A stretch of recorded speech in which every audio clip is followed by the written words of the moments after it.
Hola a todos, bienvenidos a Tu Amor en Letras. Hoy nos reunimos nuevamente para compartir la palabra del Señor y vamos para la lección número 2. Vamos a estudiar hoy acerca del diaconado y la persecución. Hasta aquí hemos podido viajar a través del libro de los Hechos, capítulo 1 al 5, y hemos empezado a conocer cómo es una iglesia que sirve a Cristo. Y a partir del capítulo 6, que es el texto que empezamos a estudiar hoy, hasta el capítulo 12, vamos a descubrir a profundidad, con un mayor detalle, qué es servir a Dios. Entonces voy a compartir aquí la pantalla para mostrar nuestra lección 2, el diaconado y la persecución. Leamos lo que dice Hechos capítulo 6, verso 5. Y agradó la propuesta a toda la multitud, y eligieron a Esteban, varón lleno de fe y del Espíritu Santo, a Felipe, a Prócoro, a Nicanor, a Timón, a Parmenas y a Nicolás, prosélito de Antioquía. ¿Quiénes fueron estos? Estos van a ser 7 hombres escogidos bajo el cargo de diáconos. Y por aquí vamos a comenzar nuestra enseñanza en esta mañana. Si leemos el verso 1 del capítulo 6, vemos que allí se nos habla que en aquellos días, como creciera el número de los discípulos, hubo murmuración de los griegos contra los hebreos, de que las viudas de aquellos eran desatendidas en la distribución diaria. Aquí vamos a encontrar una palabra que es distribución. Se ha traducido como distribución, pero en su raíz griega es la palabra diaconía. Así que la palabra distribución o servicio, que es la misma, en griego es la palabra diaconía. La podemos escribir con K, que sería literal desde el griego, o al castellano sería con C, diaconía. ¿Y qué significa esta palabra? Significa ayudante, mesero, distribuidor o servidor. Entonces aquí empezamos a comprender y a entender qué es un diácono. Un diácono es aquel que sirve, que atiende a las mesas. Y cuando leemos el texto del capítulo 6, nos damos cuenta que allí había una necesidad de atender, de servir. Y los apóstoles no podían hacer todo. Entonces van a elegir a 7 hombres para que cumplan la función del diaconado. En el verso 3 encontramos las características de estos 7 hombres. Dice, los diáconos que quieren servir a Dios deben ser y hay 3 características de un diácono. Debe ser de buen testimonio, llenos del Espíritu Santo y de sabiduría. 3 características que debe tener un hombre o una mujer que quieren servir a Dios. En el caso del hombre se le dice diácono, en el caso de la mujer aparece como diaconisa. Pero tanto el uno como el otro requiere 3 características fundamentales. Tener un buen testimonio. Y aquí ya nos implica una gran responsabilidad. Un testimonio con los hermanos de la iglesia, tener un buen testimonio con los que no están en la iglesia, con la gente de afuera de la iglesia, un buen testimonio con nuestra familia. Un buen testimonio era el primer requisito. El segundo, ser llenos del Espíritu Santo. Y miren que aquí vuelve el tema del Pentecostés y de la plenitud y de la llenura del Espíritu de Dios para servir o para predicar o para hablar. En la iglesia, si queremos servir a Dios, debemos estar llenos del Espíritu. Y la tercera característica era ser llenos de sabiduría o del espíritu de sabiduría. Y aquí sencillamente nos habla acerca de hombres y mujeres con una sabiduría para expresarse, para hablar, para comportarse y para interrelacionarse los unos con los otros. Y encontramos también en este texto, en el verso 4, el propósito del diaconado. Ya tenemos una definición, ya vemos las características y ahora el propósito. El diaconado fue establecido por Dios, a través de la iglesia, por Dios, para, ese es el propósito, para ayudar. Ahí está la esencia de servir a Dios o de ser diácono. Es ayudar. ¿Y ayudar a quién? ¿A Dios? No, es ayudar a los ministros para que puedan persistir en la oración y en el ministerio de la palabra. Los apóstoles no podían dejar la oración y la palabra a un lado para ir a servir a las mesas. Entonces, por ello buscaron 7 diáconos llenos del Espíritu Santo, de buen testimonio y con sabiduría para que pudieran servir, para que pudieran ayudar con las diferentes responsabilidades que hay en la iglesia. En este caso, ayudar a las viudas, atender a los necesitados, para que los apóstoles pudieran seguir dedicados a lo que era la oración y la palabra. 2 elementos vitales. Tú puedes hacer muchas cosas en la iglesia, pero nunca podrás descuidar la oración y la palabra. También continúa el texto enseñándonos que cuando toda la iglesia sirve con poder, el número de discípulos se multiplica grandemente. Pastor, ¿cuál es la clave para el crecimiento de una iglesia? Que cada persona que sirve esté llena del Espíritu, que esté empoderada por Dios. Dentro de estos 7 diáconos, el primero nombrado es Esteban. Y Esteban era un diácono que cuando hablaba, los oyentes, miren esto, los oyentes no podían resistir a la sabiduría y al espíritu con que hablaba.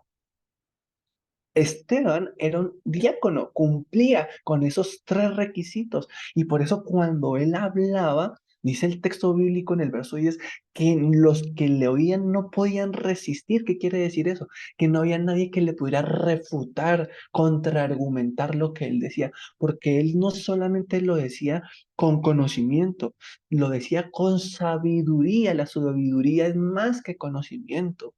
Y no solamente con sabiduría, sino con el Espíritu Santo, de tal manera que los corazones eran quebrantados, eran tocados, eran ministrados, porque era el Espíritu hablando a través de Esteban. Y por ello los oyentes no podían resistir. Y Esteban predicó sobre Jesús. Él no se puso a disertar filosóficamente como lo hacían los sofistas de esa época, sino que él predicó, él enseñó sobre Jesús. Ese fue su mensaje. Y fue profundo, porque enseñó sobre Jesús desde Abraham. Él se fue hasta Abraham. Él había estudiado la palabra y encontró en el Antiguo Testamento a Jesús. En el Antiguo Testamento. Y por eso es que Esteban cuando va a predicar, va a enseñar desde Abraham y empieza a pasar a Abraham, Isaac, Jacob, Moisés y llegará hasta Salomón enseñando de Jesús.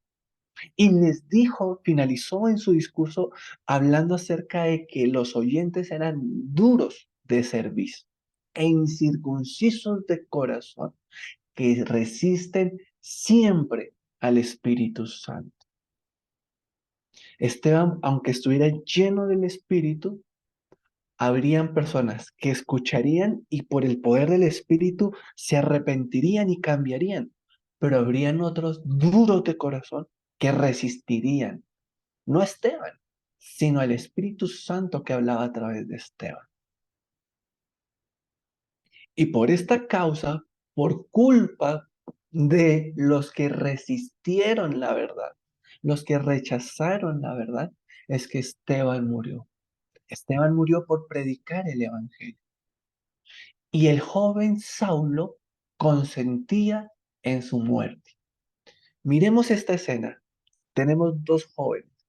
Uno que caminó con Jesús, llamado Esteban, predicó de Jesús, y habló de Jesús y por causa de eso murió. Un joven, 17, 20 años quizás, pero frente a él había otro joven, el opuesto de Esteban, Saulo de Tarso, quien estuvo de acuerdo, quien consintió, quien aprobó, quien dio visto bueno a que mataran a este joven. Dos jóvenes enfrentados se encuentran en el camino, pero los dos marcarán y serán un referente importante en la iglesia del primer siglo.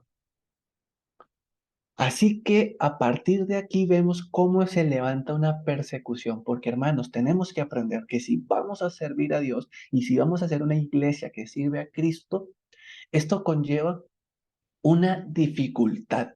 Es un privilegio, porque cuando tú predicas, miles o cientos o una familia o una persona puede cambiar su destino eterno.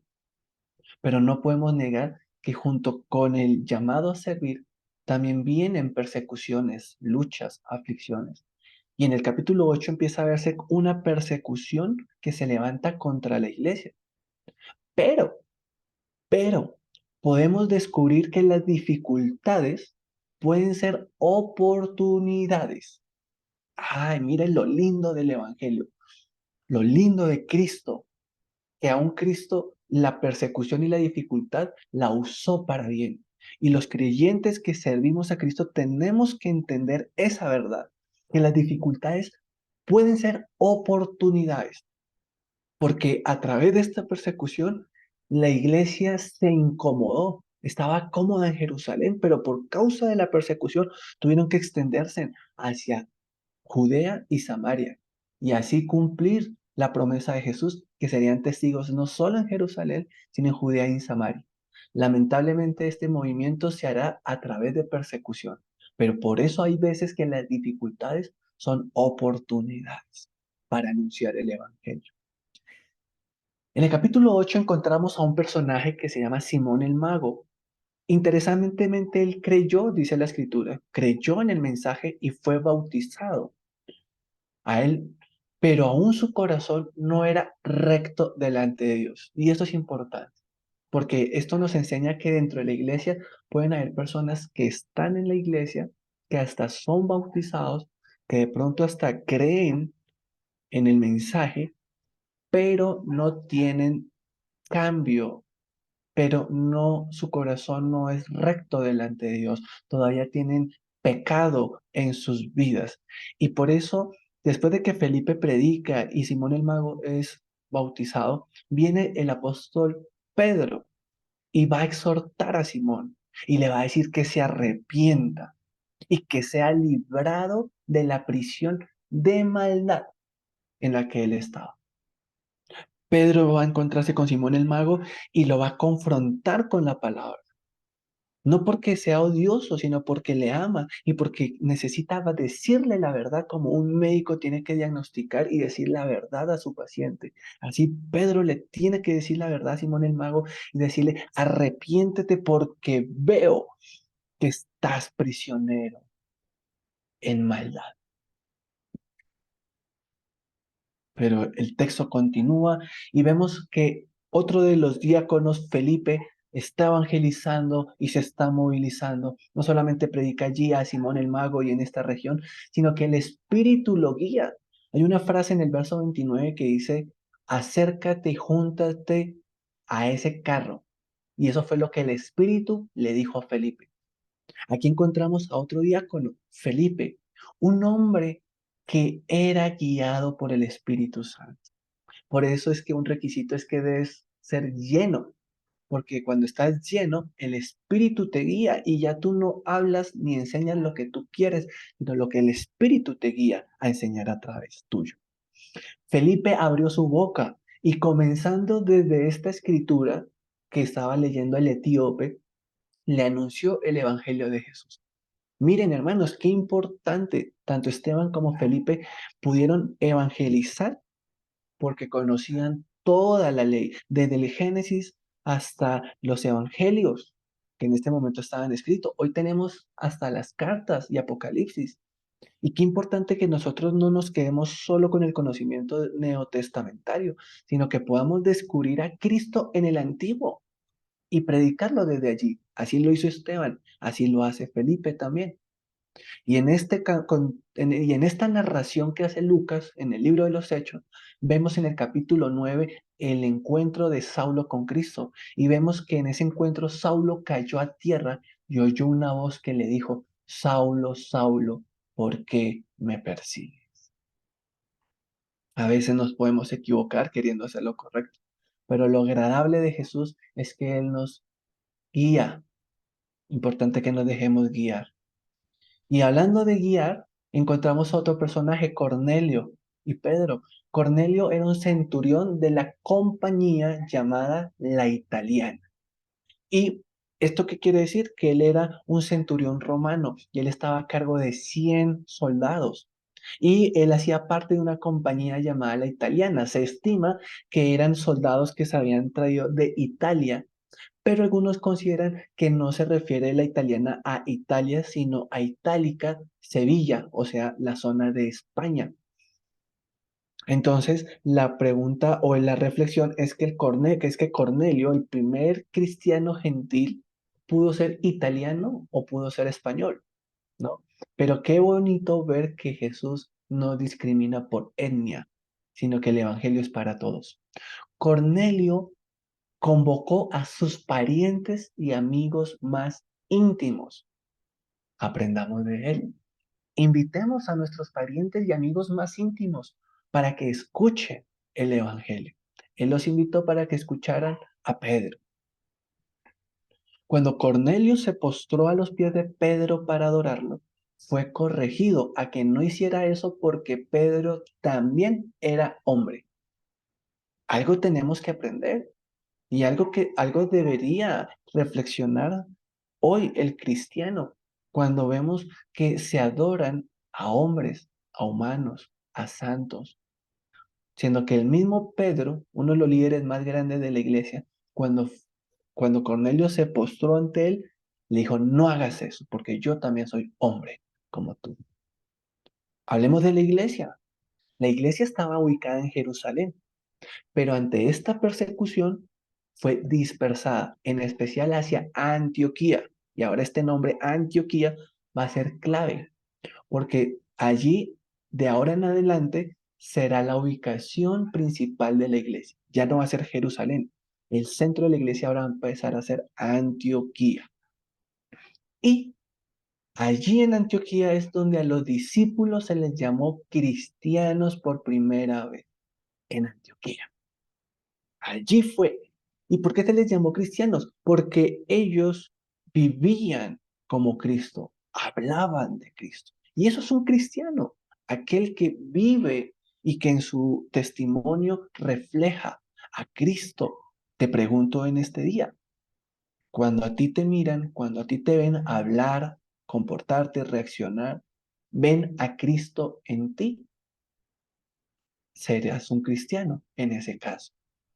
Por eso nuestra iglesia cristiana Antioquía viene de este versículo, Hechos 11:26. Este fue el versículo que Dios dio para la fundación de Antioquía, porque nosotros seríamos una comunidad que hacía misiones. Y ahora aquí la iglesia de Antioquía va a ser el centro de operaciones misioneras de la iglesia del siglo I.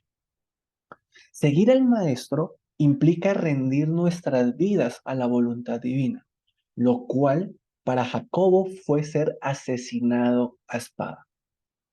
Todos queremos seguir al Maestro, pero seguir al Maestro implica renunciar a nuestra vida, implica renunciar a cómo yo quiero vivir la vida y decir, Maestro, Señor Jesús, sé tú mi Rey. Estoy dispuesto a vivir o a morir conforme sea tu voluntad.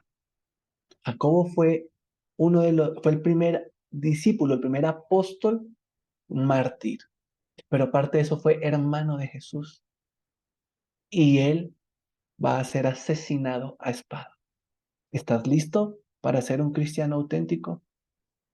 Recuerda, que aunque hay dificultades, la palabra del Señor crecía y se multiplicaba. Aunque hayan aflicciones, la palabra del Señor, si tú eres fiel al servicio, la palabra va a crecer y se va a multiplicar en los corazones de los que escuchan. Así que con eso terminamos nuestra lección número 2, esperando que haya sido de bendición. Y quiero cerrar con con un resumen, ¿no? Que encontramos allí al final de nuestras cartillas. Podemos ir allí al final de nuestra cartilla. Y tengo allí un resumen de lo que hemos estudiado en esta lección 2. Del capítulo 6 al 12 vemos la extensión de la iglesia en Jerusalén, Judea y Samaria. Las características espirituales de Cristo en la iglesia. Una iglesia que sirve como lo hacían los diáconos, que ora y predica la palabra como lo hacían los apóstoles. Una iglesia que enfrenta dificultades por causa de su fe, como lo hizo Esteban. Una iglesia que es guiada por el Espíritu Santo, como fue guiado Felipe. Una iglesia que es confrontada como fue confrontado Simón el Mago, y que es transformada como fue transformada Saulo.